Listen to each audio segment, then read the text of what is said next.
constantly coming back to reassess and rebuild the habits, hobbies, and routines that construct my day-to-day life. To me, this is the art of recentering, taking note of what stabilizes you and what throws you off center. I like to look at building habits and hobbies, like gaining experience points in a video game. As we grow into new habits, finding things that we enjoy, and carving out grooves in our daily lives for those things to fit into, we level up, and then we go out again to gain more experience points. The liberating thing is also that we don't have to stick to everything all the time. It's okay to stop one thing and start something else. Slowly, through process, we'll find our way. I've been reflecting on my current hobbies and habits and thinking of how I can expand myself by welcoming new, or mostly old but lost habits that I once held as a child and as a teenager, but have been swept away by the tide of busyness and conventional productivity that we can become consumed by in adulthood. As always, I'm finding my way.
Good morning and happy April, guys. I'm so happy to be sitting here this morning with a bowl of porridge and a cup of tea with the rain pattering outside. It feels so nice. Anyway, it's a new month. I have new things that I want to do this month and new hobbies, new habits that I want to try and implement a little bit in my life, which I'm really looking forward to. I love just a reset, kind of. I feel like I'm continually resetting in life. And one thing that I've been really thinking about a lot lately is being more intentional with my consumption of media. 1 week last month, I was just feeling really kind of low and just uninspired and not that motivated. And I felt like I was getting in this cycle of just scrolling on social media on my phone. So I forced myself to have a reset. And I took the week off of social media and told myself I was going to be really disciplined for that week, and I had a morning routine for the week and tried to be more intentional with how I used my time and how I consumed media, particularly because I felt like part of the reason why I was feeling so uninspired and unmotivated was because I was just scrolling on my phone a lot. So I was like, hard stop, let's just stop this and reevaluate. And while I was having that week off, I kind of realized how many other ways there are to consume media digitally that aren't social media. Things like listening to podcasts, reading articles, watching interviews. I don't know, I feel like there's so much that I just forget that is out there that I can consume because my time gets taken up by social media. But I'm trying to change that a little bit. So last night I was Googling and looking at different articles. So I've made a little page in my Notion now of all these articles that I want to read, and I want to try and keep this as a bit of an ongoing list whenever I have spare time to have a bit of a Google and find some more interesting things that I want to know more about, and then save them to this page. So I have an inventory of things to consume that aren't Instagram and TikTok. And I feel like an article is a nice size, a nice amount of media to consume in the morning, because sometimes I try and read part of a book in the morning, and because I'll only have 10 or 15 minutes before I leave out the door to go to work or start my day or whatever I'm doing, I will read a couple of pages and then leave and feel like I didn't really take in what it was about, because I don't know, I feel like books are more contextual. You need to sit down and actually read more than just 2 pages to feel like you're getting more of an understanding. But with an article, because they're only 10 minutes to read and you're reading something start to finish, it feels like you're getting more of a holistic, grasp on something. So I'm going to read this one this morning. It's called Place Language: The Significance of Memory, Space, and Home. How Shifting Space Shapes Our Foundations of Home and Memory.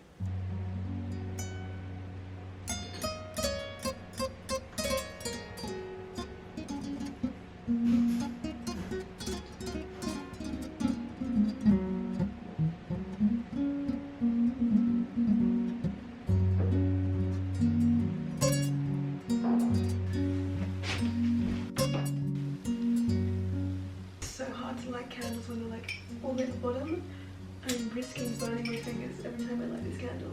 There we go. Done! So another thing that I want to start doing, which I keep saying I'm going to do, and I just seem to never actually do. Like, it's been on my New Year's resolutions at the start of every year for like the past 3 years. And that is learn a language, specifically Spanish. And I already know a little bit of Spanish, which is why I want to continue learning that language. I studied Spanish when I was at university, and I did it for a year just like as my elective. And that was really good because I got to actually go into classes and like be in a proper learning environment rather than just like learning it by myself. And so that's what I'm trying to do at the moment. I'm going to be using Lingoda to learn Spanish. Language learning is like honestly a commitment and something that you have to stick to every day and like properly practice and really show up for. And their sprint challenges are perfect for like forcing you into implementing the new habit of language learning. So you can do the sprint challenge where you take 30 lessons in 60 days, and if you complete all of those lessons you'll get 50% of your money back that you paid for the classes, or you can choose to get 30 credits back to continue using to learn a language. And then there's the super sprint challenge where you do 60 lessons in 60 days. And again, if you commit and show up to doing all of those 60 classes, you'll then get 50% of your money back. Or with the super sprint, you can get 60 credits back, which you can then use to book more classes. I feel like the potential of getting money back is always such a great incentive to actually commit and start doing something. But I've been loving the flexibility of learning a language on Lingoda because I've been working a lot at the moment and I don't have that much spare time during my days. I've been booking classes in the evening, and because there are so many teachers all across the world, it makes it really easy for you to choose a time that's going to fit into your schedule rather than having to, reshuffle your life around to fit the classes. I've also been loving the group classes because they have such small groups. They have a maximum of 5 people in each class, which makes it so much easier to get the most out of the lesson and to feel like you're actually getting time with the teacher speaking. And it really helps to build up your confidence when you're like forced to speak in the class. No normalmente porque mis amigas y amigos no hablan español, pero tengo una amiga y ella habla español y el pasado año sí. We went España. Fuimos. Sí, fuimos a España y a Barcelona y I tried hablar español mucho and we spoke a lot together then. Bien, sí. Perfecto, ¿no? But yeah, hopefully I will get better at Spanish and I'll be able to have conversations and not be so shy, because I get so shy at the moment when I speak Spanish. Like when I was in Spain last year and I was like solo traveling and I was talking to people, I'd get put in situations sometimes where like I'd start speaking Spanish like at a very basic level, and then all of a sudden it was like people were having full-blown conversations with me and I'm like wait, no, I don't actually speak Spanish. So hopefully when I travel next time to a Spanish speaking country, courtesy of Lingoda, I will be able to have conversations. If you would also like to make language learning a new hobby or a new hobby that you want to implement in your life, and you want to do so with Lingoda through their sprint challenge, you can use the link in the description box and it will give you 20 euros or the equivalent off of your sign up with Lingoda. Submit. Oh wait. Yes! I got them right! I've got them all right so far. It's so exciting just like learning how to speak, and like learning another language is honestly just so exciting. I wish that I grew up learning how to speak more than one language. I feel like only knowing how to speak English is a scam. I don't know, I just feel like English language doesn't, you know how there's this meme that I always refer to, and it's like I'm constantly trying to communicate something incommunicable, and I think that is the fault of the English language. Like there's so much that we just can't, that the English language literally just doesn't have the capacity to communicate, and so many other languages have more ability to express things in ways that are just more clear and poetic and beautiful. And I feel like Spanish is one of those languages, and I'm excited to learn and speak and have conversations with people and open up like a new avenue of communication. I don't see cucumber.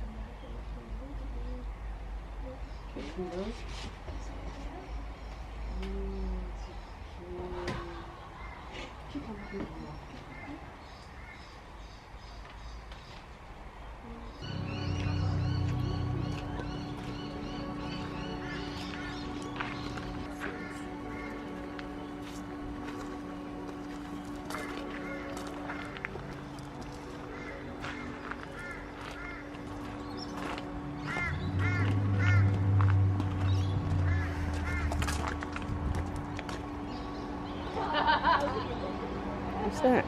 It's a bay tree. Bay tree.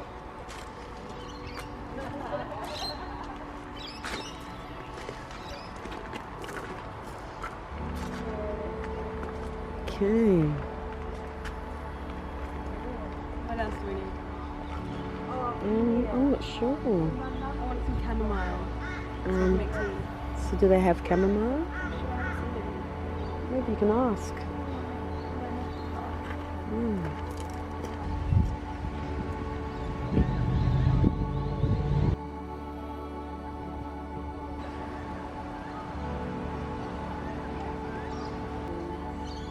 What are you looking at?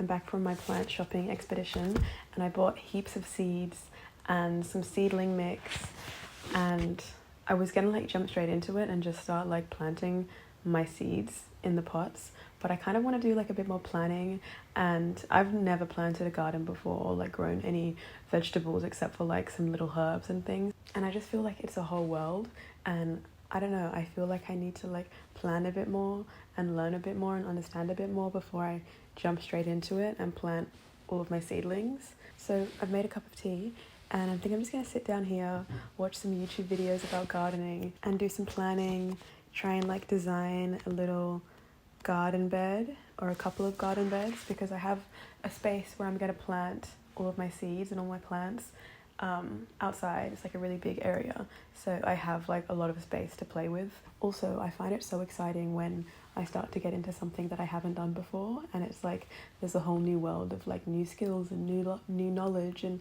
new things to tap into, and that's how I feel right now. I'm fucking so excited to watch YouTube videos about gardening.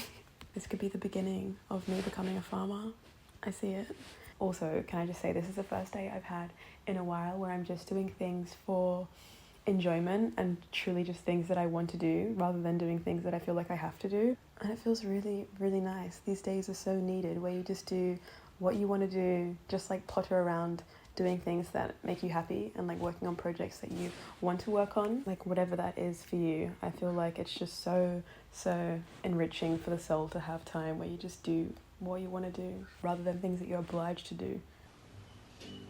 The idea of garden planning can seem a bit intimidating, but look, don't worry, it's not as tricky as it sounds.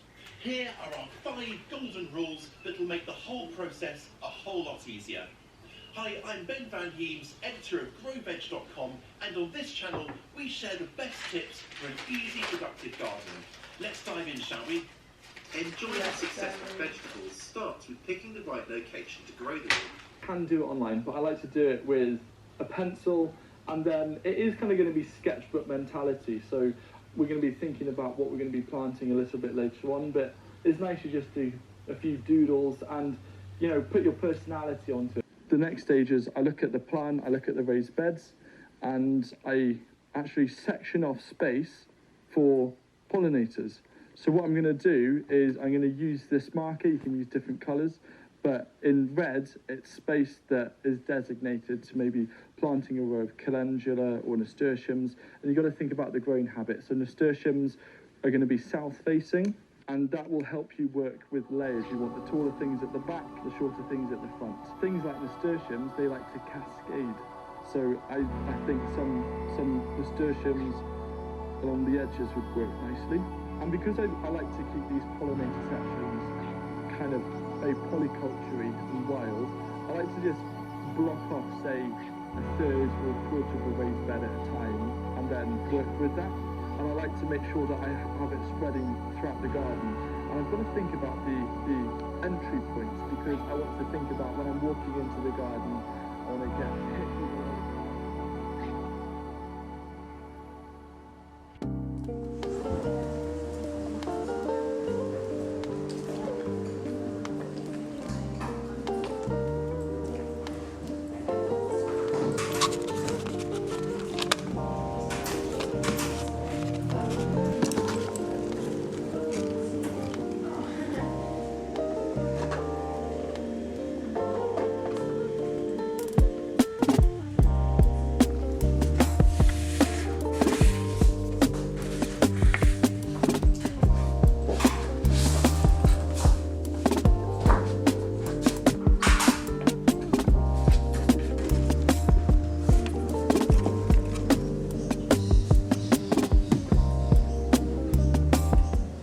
I had so much fun at the art store and I bought goodies. Every time I go to the art store, I feel like my inner child just like comes alive and I'm like, ooh, there's so many things. And I feel like I'm walking around the aisles like saying to my mom, like, Mom, can I get this? Mom, can I get this? But I'm saying it to myself and I'm like, should I really get this? Should I get this? I'm always like, oh, you deserve it, like it's a treat. So I bought myself a paintbrush and a pencil and an eraser and these cute little like watercolor postcards. So let's open them.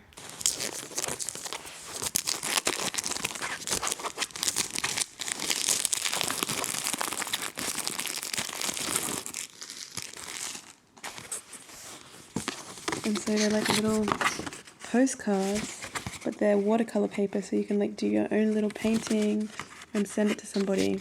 Something that I really want to start doing more of is more sketching. It's something that I always do when I'm on holiday and like something I do when I'm not in my usual like daily routine, but somehow when I'm just like in my day-to-day life, I don't do it. Even though it's one of those things that just brings me a lot of like presence and happiness. To me, it's like one of those activities that I loved to do when I was like a teenager and a kid, and I'd just be like in my room sketching. I remember I did the sketch of Angelina Jolie once and like Cara Delevingne. I feel like that was such a phase, like the Tumblr phase. But yeah, I just loved sketching and drawing faces, and I just don't do it that much anymore. So I have this sketchbook which has some pages left in it, but I also bought a new sketchbook.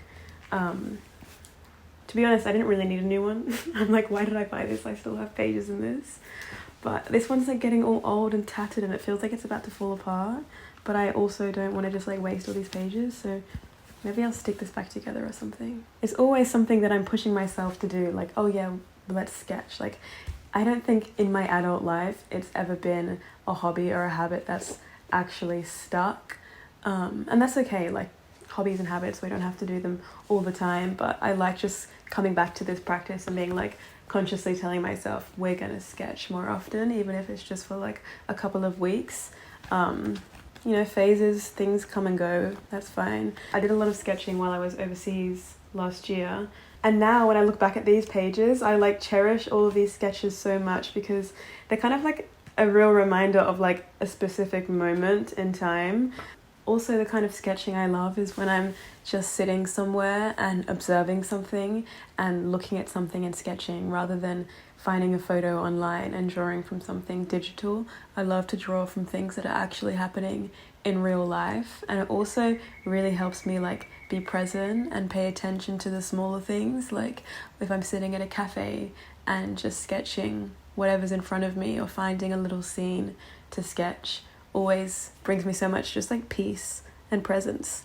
And to me, I associate that with being in a city and like being traveling and going around and seeing things, which is why I think that I stop myself from sketching when I'm at home, which is silly because there's so much beauty around me every day that I could sketch and that I could source inspiration from.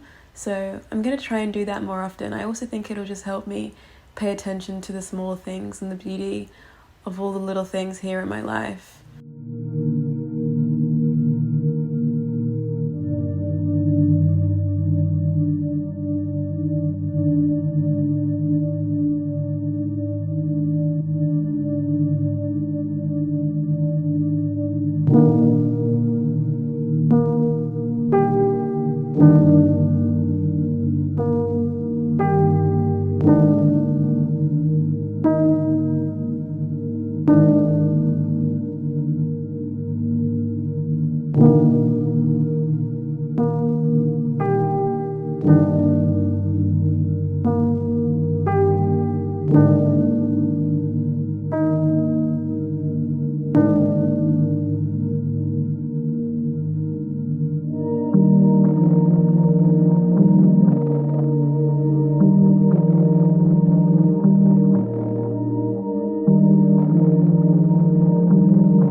And then I also bought this big piece of paper because I want to make like a poster of like, you remember, I don't know if you did it, but for me when I was in primary school, I loved like when we would do like mind maps and posters and like title pages and bubble writing. Like I just had really been craving a big piece of paper to like get creative on. I kind of want to make like a bit of a poster, a mood board situation of like this month, and like I don't know, I feel like I have a lot of goals at the moment, but like things feel quite clouded in my head, so I kind of want to just get everything onto paper and then put it on my wall. So I think I'm going to do that later on today.